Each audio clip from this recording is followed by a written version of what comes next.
everyone's been waiting to, get into the real question on where emerging markets are going. And I guess who better than you to give us that perspective? The world is talking about a world divided by vaccinations, those who have it and those who are yet to take it, want to take it, may not take it, and all of that. How does this pandemic in its current position play into the emerging markets and its sentiment? Sure. Well, that's a very wide-ranging question, Shaili, but a great place to start.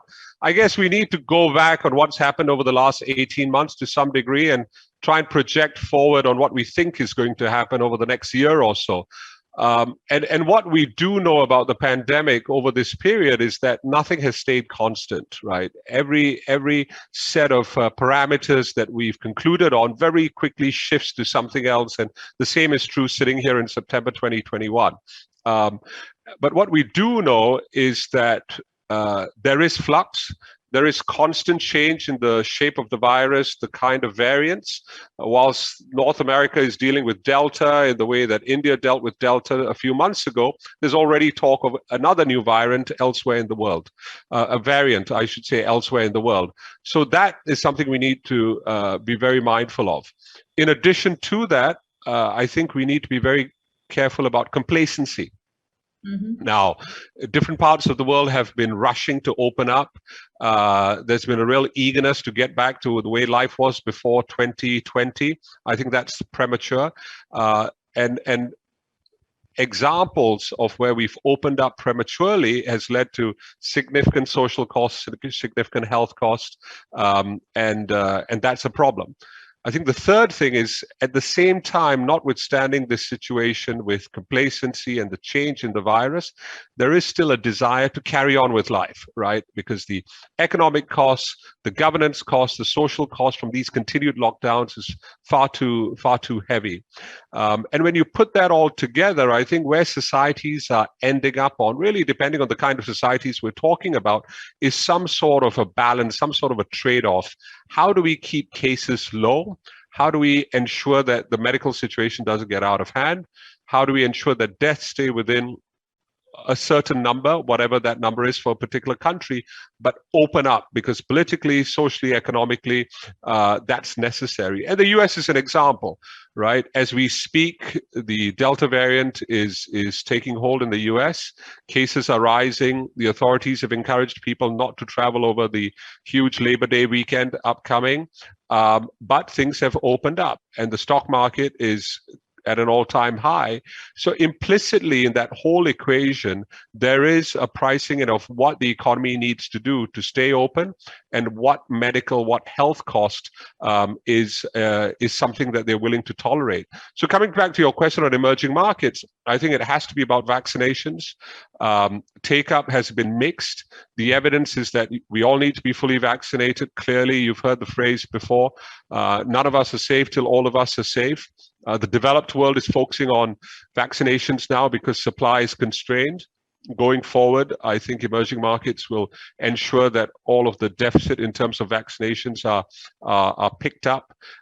So once we get through this phase over the next year or so with increased supply, I think emerging markets will be in a better place. Till then, it will be patchy. It will be a very patchy growth picture.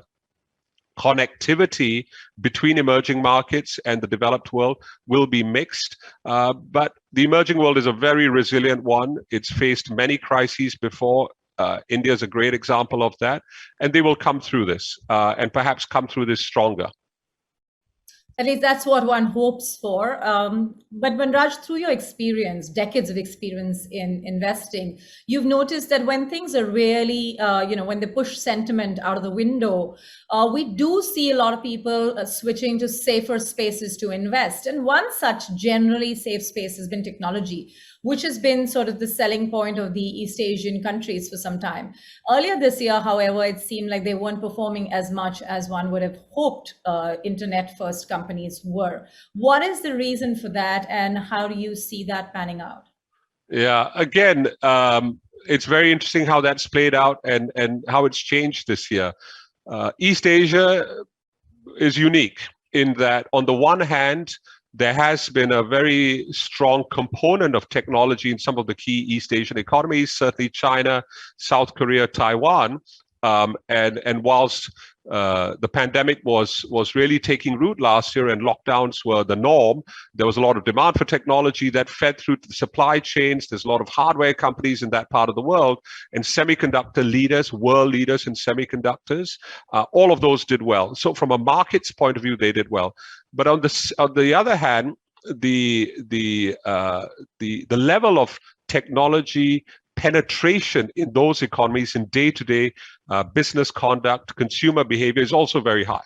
The level of digitalization in East Asia is probably the highest in the world, and certainly much higher than the West. So consumers' ability to continue what they were doing on a day-to-day basis, albeit lockdown, was still high. Businesses were able to carry on because they've had their supply chains, the logistics systems also integrated into using a lot of technology. So the economic cost was relatively low compared to other parts of the world. And then you add that together with the structure of communities, where there is a real focus on ensuring the whole community is safe and well. It's a more compliant set of economies, certainly in terms of governance compared to the rest of the world. That was a positive. And last but not least, the fiscal situation. So these are economies with very strong balance sheets, and they were able to spend significantly through last year to prop up the economy. So when you put that all together, that was a very powerful combination for the safe haven that you refer to. And then conversely, this year, because the experience last year was relatively benign, there has been a reluctance to open up. There has been a reluctance to vaccinate. Supply of vaccines was also an issue. And at the same time, the West was opening up with vaccinations. And so a lot of capital went to the West, and East Asia was no longer the safe haven. Having said that, I do think a lot of these features of East Asia are enduring, are strong. And the technology penetration, the digitalization is a key feature of the economies which you're seeing happen elsewhere now. So in the medium to longer term, I think these features of the economy are going to come through and become very powerful for them for the long term as well. How do you see the China piece in this? I mean, given how strong China's role is in the economy and the kind of internet first sort of play that one sees there, given the new regulatory environment, how could things change? In fact, that's not my question. It's a question from New Delhi, from Harsh Gehlot, who says that the kind of regulatory scrutiny we're seeing on startups, particularly emanating out of China, what will this mean for the future of this space? Yes, again, a fascinating question which is playing out right now. And I think it's probably significant enough that we almost need a whole new session on it. Now, what's happening in China? As I mentioned, digital adoption in China, like the rest of East Asia, has been high. Some would say higher.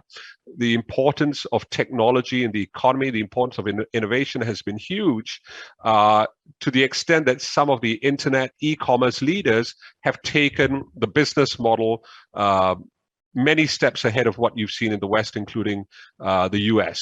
So the scale and importance of the technology segment in China is huge. Now, what's very interesting is over the last 6-9 months, since perhaps October of last year, when Ant Financial was supposed to have an IPO that was cancelled, we had another company in June of this year, TT, which is a ride-hailing company. They had an IPO where there was some very punitive actions on the company straight after the IPO. That and a whole raft of other measures basically was a signaling from the government that they would like to pivot the economic growth model in China. Now, what do we mean by that? Now, China's at a very interesting point in its development, socially, economically, well, I should say socio-politically, economically, it's in a very strong position. But what the government is concerned about is if this kind of growth continues, uninterrupted, unfettered capitalism, as they call it, you're going to create a lot of imbalances in the economy that are going to have long-term repercussions. Now, as we know, China's really come through a very extended period of growth, but this is still very new for the Chinese authorities, and they want to make sure there's nothing to derail it. So there's a huge focus now on what they call common prosperity, ensuring that the people, the groups, the companies that are at the cutting edge of the new economy are not the only ones who benefit from it. They also want to address the issue of inequality in terms of wages. They want to ensure that the entire community, the entire population gets lifted up together. So all of these regulations that you refer to are part of that, in a way ensuring that monopolistic practices, data security, a whole range of areas do not get out of hand, so that the country stays stable. The Communist Party stays in control, and they're able to manage this growth. And the last thing I'll say, which I think is fundamental to this, is the one-child policy. You'll know now that they've abandoned the one-child policy. So there is a deep-rooted fear in China that it will get old before everybody gets rich. Yeah. And they need to address that. So, as I say, this is a very interesting topic, very multifaceted topic that we could spend a lot of time talking about. But I think in the long term, it will result in more stable growth for China. But in the short to medium term, the risk premium on China has gone up, and that will mean it's going to be a more difficult place to invest in over the medium term. What happens to rest of emerging markets? A large number of emerging markets have been fueled by the liquidity supplied by developed markets. The chance of the US Fed slowly tapering away from that liquidity flush and cutting it down could be a reason for concern back here? Yeah, and I think that's again a great question and a very relevant risk for us all to consider. So where are we now in the growth picture? And where are we on inflation? Inflation in the US is higher than it's been for some time. The Fed chairman, as you say, has talked about the beginning of tapering. Same thing is happening in Europe. Inflation has picked up. I think it's the highest in 13 or 14 years there. But I think we have to be very careful in trying to understand what's driving that inflation, whether it's transitory, as Chairman Powell likes to refer to it, or whether there's something structural going on. Now, there's so many factors here. So you've got the base effects from last year where growth was wiped out, and we're seeing a recovery from there. You've got supply disruptions that are continuing to affect the economy, that's affecting prices. You've got disruption in shipping traffic that's causing problems on pricing. So a whole range of factors which is causing inflation in the short term. Now, the question is this sustainable? Are we going to see inflation pressures persist? In addition to that, are they going to be passed on? Are they going to be passed on in terms of consumer prices? Are they going to be passed on in terms of wages, which is the ultimate driver of long-term price pressures, inflation pressures? My own view is that this is going to be relatively transitory. And I think when you look at the other factors that are driving it on the demand side, as we talked about a few minutes ago, the growth picture in the US is still a bit patchy. The Delta variant is causing some slowdown in a number of areas. China is going through its own issues now with Delta, and there's some lockdowns in effect there, transportation restrictions and so on. So we are not back to plain sailing on the growth front. We are not back to a clear path to growth as we saw pre-COVID. So I think assuming that these inflationary pressures are going to be sustained is something we need to be cognizant of the risk, but it's a difficult thing to bet on. And lastly, when you look at the bond markets, the bond markets are suggesting to us the fear is not inflation, the fear is growth. Bond markets have been very well behaved. Long bond yields have stayed fairly low, despite all the commentary from the various central banks. Now, putting all of that to one side, tapering needs to happen, will happen, because the amount of liquidity that's been pumped into the economy has been extraordinary by any stretch of the imagination. That will probably happen no later than next year, the beginning of that. And I think to the point about emerging markets, it can't be a disruptive pullback of liquidity. The danger of emerging markets, if it's too disruptive, too sudden, too sharp, and I think that's going to create upheavals like we saw a few years ago in 2013 with taper tantrum. I don't think that's going to be the case this time. And in addition to that, I would say that the balance sheets of emerging markets, the current accounts of emerging markets are generally a lot more strong today than they were then. They're a lot more resilient. So the ability to withstand any flow of capital in the short term or even sudden flow of capital, I think will be much better managed. So that's something we need to keep focusing on. Manraj, thanks very much for your time and for talking business with us on this particular episode.